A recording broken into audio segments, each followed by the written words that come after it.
আপুনি কাৰোবাৰ উশাহ পৰীক্ষা কৰি তেওঁলোকক মৃত বুলি ঘোষণা কৰিব পাৰে, কিন্তু তেতিয়াও তেওঁলোকে সংবেদন অনুভৱ কৰিব পাৰে। চীনত উডানৰ এটা সম্পূৰ্ণ পদ্ধতি আছে। আপুনি হয়তো সেই চিনেমাবোৰ দেখিছে য'ত তেওঁলোকৰ উডানৰ ওপৰত নিপুণতা আছে, সেইবাবে তেওঁলোকে য'ত ত'ত উৰি ফুৰিব পাৰে। ইয়াক সক্ৰিয় কৰিবলৈ যৌগিক পদ্ধতি আছে। যদি ব্যান হ্ৰাস হয়, আনকি আপুনি জীয়াই থকা অৱস্থাতো শৰীৰ পচিবলৈ আৰম্ভ কৰিব। কিছুমান বিশেষ প্ৰকাৰৰ সাপৰ বিষ আছে যি এনেকুৱা কৰিব পাৰে। সেইকাৰণেই এই সংস্কৃতিত 14 দিনলৈকে ৰীতি-নীতি চলি থাকে।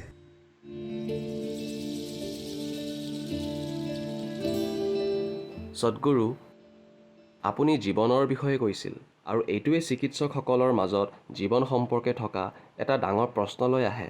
এতিয়া তেওঁলোকে কয় যে আমাৰ শৰীৰত 1 ট্ৰিলিয়ন কোষ আছে, আৰু এই কোষৰ প্ৰতিটোৱে নিজে জীয়াই আছে। আৰু যেতিয়া আপুনি কয় যে ৰোগী এজন আৰু নাই, এয়া মাত্ৰ এইটোৱে যে 2 বা 3 মিনিটৰ পিছত মগজুৰ মৃত্যু হয়, কিন্তু তথাপিও তেওঁৰ শৰীৰৰ এটা ডাঙৰ অংশ এতিয়াও জীয়াই আছে। সেইটো এতিয়া সলনি হৈছে। চিকিৎসকসকলে কৈছে যে মগজু 10 ঘণ্টাতকৈও অধিক সময় জীয়াই থাকে। আজি নতুন গতিকে তেওঁ মৰিছে, কিন্তু মগজু জীয়াই আছে। তেওঁৰ ছাল, তেওঁৰ মাংসপেশী, হাড় বহু ঘণ্টা জীয়াই থাকে। আমি কৈছোঁ তেওঁ মৰিছে, কিন্তু তেওঁৰ শৰীৰৰ এটা ডাঙৰ অংশ এতিয়াও জীয়াই আছে। গতিকে আৰু ৰোগীৰ মৃত্যু হোৱাৰ পিছতো এই কোষবোৰ আপুনি কোষবোৰ লয় আৰু আপোনালোকৰ যিসকলে প্ৰতিদিনে দাড়ি কাটি আছে, আনকি আপুনি মৰাৰ পাছতো আমি আপোনাৰ দাড়ি কাটিব লাগিব। আপুনি এইটো জানেনে? চুলি বাঢ়ে। সেইকাৰণে মই সাজু, আপুনি দেখিছে। এতিয়া আপুনি সুধিছে কিয় কোনোবা মৰাৰ পিছতো তেওঁৰ কিছুমান কোষ সক্ৰিয় থাকে।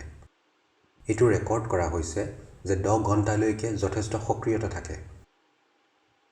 আৰু প্ৰকৃততে মগজুত এক নিৰ্দিষ্ট স্তৰৰ কাৰ্যকলাপ হয়, আৰু শেষত কিছুমান অতি আশ্চৰ্যজনক উপাদান প্ৰস্তুত কৰে, কাৰোবাৰ চিকিৎসাগতভাৱে মৃত্যু হোৱাৰ 10 ঘণ্টাৰ ভিতৰত।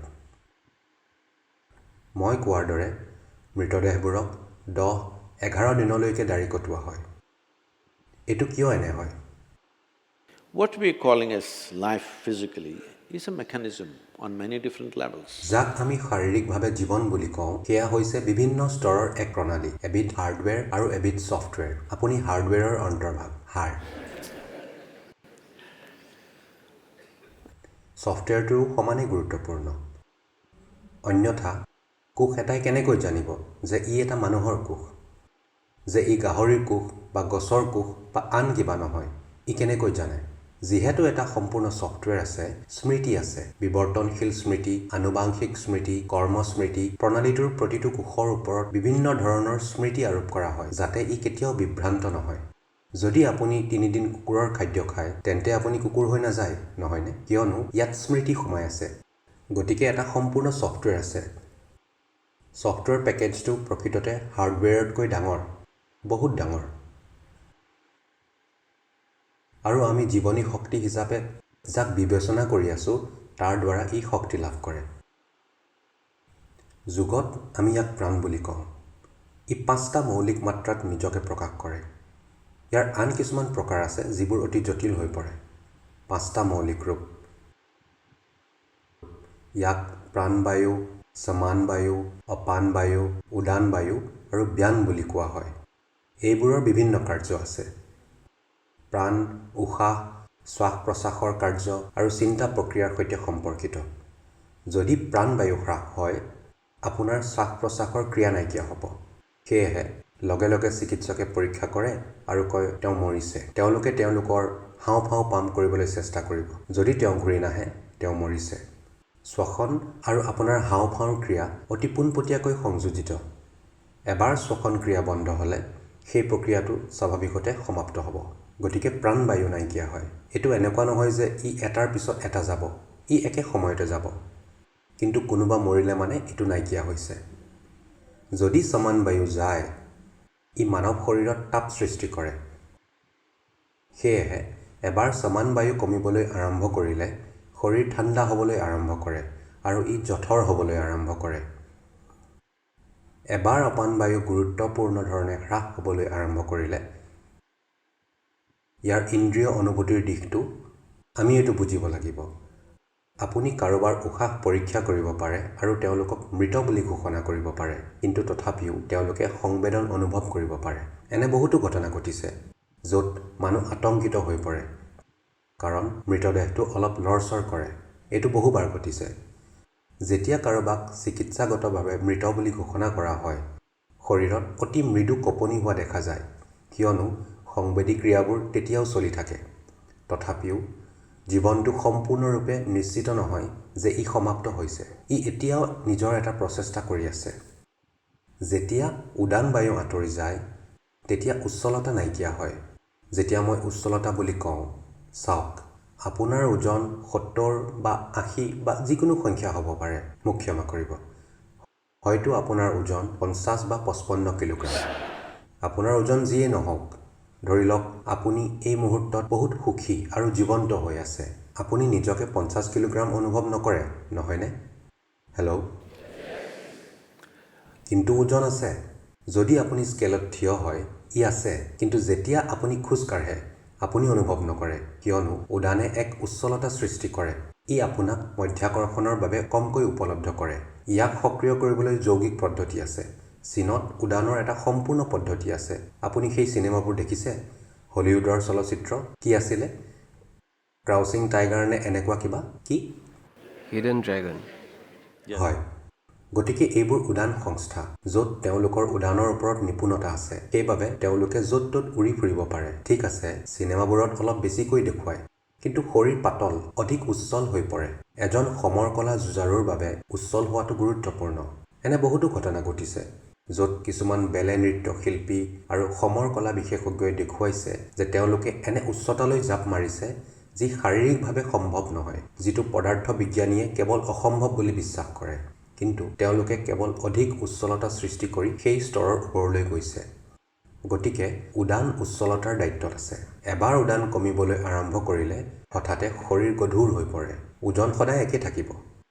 ওজন নাবাঢ়ে, কিন্তু আপুনি অধিক ওজন অনুভৱ কৰিব পাৰে, কিয়নো উদান নাইকিয়া হৈছে। এইটো চিকিৎসকসকলে জানিব।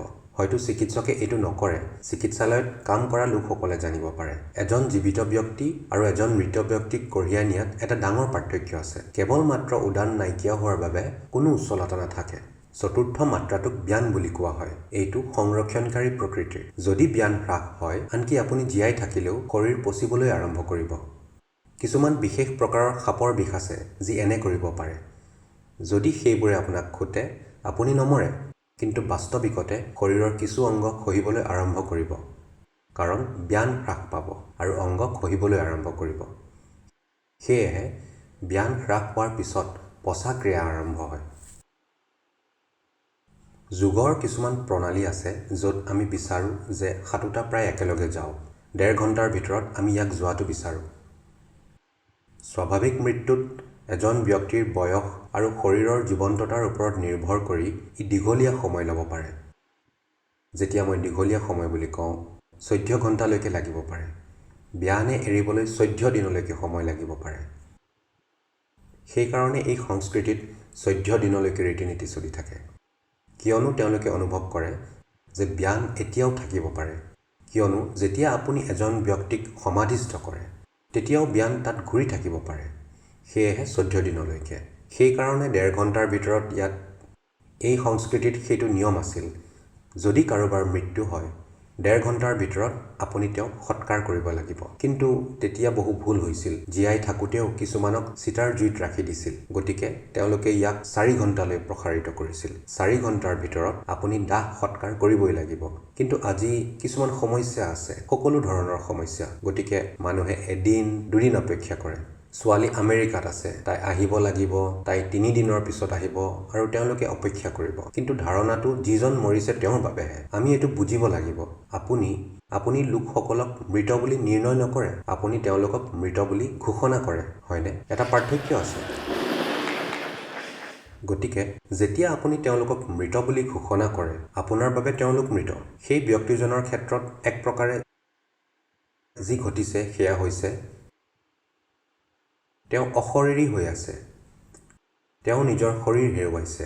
গোটেই জীৱন তেওঁ নিজকে এটা শৰীৰ বুলি ভাবি জীয়াই আছিল। কেতিয়াও অনুভৱ কৰা নাছিল যে তেওঁক কঢ়িয়াই থকা ভৌতিক ভাৰটো এই গ্ৰহটোৰ পৰা কৰা এক জমাপুঁজি।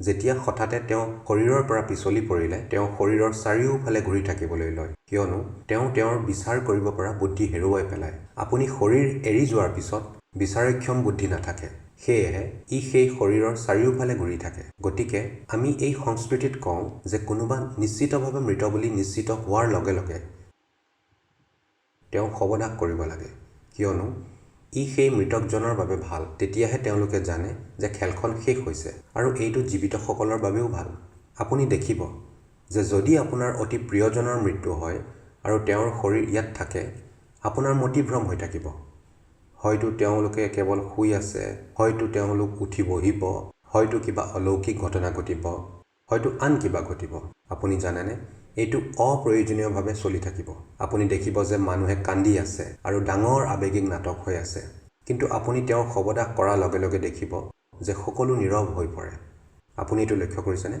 সদায় কাৰণ এতিয়া সকলোৱে জানে যে খেলখন শেষ এইটো জীৱিতসকলৰ বাবেও আৰু মৃতসকলৰ বাবেও গতিকে জীৱনে প্ৰণালীটো এৰি যোৱাৰ বাবে ই ইমান আবদ্ধ যে ই এনেদৰে পুপ কৰি ওলাই নাযায় পৰ্যায়ক্ৰমে ই আঁতৰি যায় কিয়নো ই পৰ্যায়ক্ৰমে আহিছিল পৰ্যায়ক্ৰমে ই আঁতৰি যাব